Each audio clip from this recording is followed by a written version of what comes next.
ఆంధ్రప్రదేశ్లో ఒకవైపు ఏమో క్లారిటీ, ఇంకోవైపునేమో ఇంకా పొత్తులకు సంబంధించిన ఫైనల్ కంక్లూజన్. బీజేపీ ఇంకా అభ్యర్థులను ప్రకటించలేదు, జనసేన ఒక సగం ప్రకటించింది, టీడీపీ ఆల్మోస్ట్ 70-80% టికెట్లు ఆల్మోస్ట్ అనౌన్స్ చేసింది. సో ఇక మీదట ఈ అడ్జస్ట్మెంటు అంటే ఈ ఫైన్ ట్యూనింగ్ అడ్జస్ట్మెంటే టఫ్ అని అంటున్నారు పొత్తుల్లో. సో ఇప్పుడున్న పరిస్థితిని బట్టి ఎలా అంచనా వేయవచ్చు? ఫైన్ ట్యూనింగ్ అనండి, ఫైనల్ ట్యూనింగ్ అనండి, ఇది ఎలాగో కొంచెం తికమగ్గానే ఉంది. ఇది ముఖ్యంగా జనసేన వాళ్ళు సర్దుకోవడం మీద ఆధారపడి ఉంటుంది. దే ఆర్ మ్యాక్సిమం సర్దుకున్నట్టు అంతే కదా, sandwich between TDP and BJP. వాస్తవంగా ఇంతవరకు చాలా సీట్ల సర్దుబాట్లు చర్చలు స్వయంగా నేను కూడా అనేకసార్లు ఆ కమిటీ వాటిలో ఉన్నాను. మీ ఇద్దరికి కలిసి 30 సీట్లు అని చెప్పడం ఎప్పుడు పొత్తులు ఎక్కడ ఉండదు వాస్తవంగా. సో అక్కడి నుంచి తెలుగుదేశం అది మొదలైంది. ఓకే, త్యాగాలు అనే పదం కూడా ఇక్కడ ఉన్నదాన్ని త్యాగం చేస్తారు, కానీ లేనిదాన్ని ఏం చేస్తారు, సర్దుకోవటం, పోటీలు సర్దుకోవటం వరకు పవన్ కళ్యాణ్ బ్రాడ్ వ్యూ తీసుకున్నట్టుగా ఉన్నారు. కానీ తీసుకున్నా కానీ ఆయనకున్న సమస్యలు అభ్యర్థుల పరంగా, అంతకుముందున్న విధేయులు విశ్వాసాలు వాటి పరంగా బీజేపీలో అంతర్గత సమస్య కూడా ఉంది. ఈయనకు కూడా ఉంది. ఇప్పుడు మా అన్నయ్య సీటే నేను ఇవ్వలేకపోయానని ఆయన చెప్పారు కదా.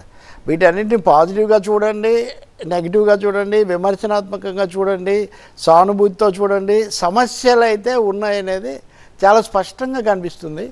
మీరు అన్నట్టుగా క్లారిటీ వర్సెస్ కన్ఫ్యూజన్ అంటారా, లేదా వాళ్ళు చెప్పుకునే కాన్ఫిడెన్స్ వర్సెస్ కన్ఫ్యూజన్ అంటారా, ఆ పరిస్థితి అయితే ఉంది. అది ఈ పొత్తు స్వభావంలోనే ఉంది. ఎందుకంటే చివాట్లు తిని కుదుర్చుకున్న పొత్తులు ఇంతకంటే భిన్నంగా ఉండే అవకాశం ఏముంది? This is not my word, you note. ఎందుకంటే ఇంతవరకు ఎప్పుడు అలాంటివి వినలేదు. బాగా బలపరిచే పత్రికలో కూడా ఇంత అవమానం భరించిన పరిస్థితి ఎందుకు వచ్చిందో తెలియదు, ఇలా రాశారు. కాబట్టి ఇదో ప్రత్యేక పరిస్థితి. బీజేపీ డబుల్ గేమ్ అనండి, లేకపోతే ఏదైనానండి, ఏమవుతుందో తెలియదు. ఇంకో విచిత్రం ఏమంటే 2 జాయింట్ స్టేట్మెంట్స్లో కూడా మోడీ గారి డైనమిక్ లీడర్షిప్లో ప్రయాణించటం, రాష్ట్రానికి శక్తి కొద్దీ సేవ చేయటం లాంటి పదాలు తప్ప ఉన్న ప్రభుత్వానికి పడగొట్టి కొత్త ప్రభుత్వం అధికారంలోకి రావటం, విజనరీ చంద్రబాబు నాయుడు, కరిస్మాటిక్ పవన్ కళ్యాణ్ వీళ్ళ ప్రస్తావనలు లేవు.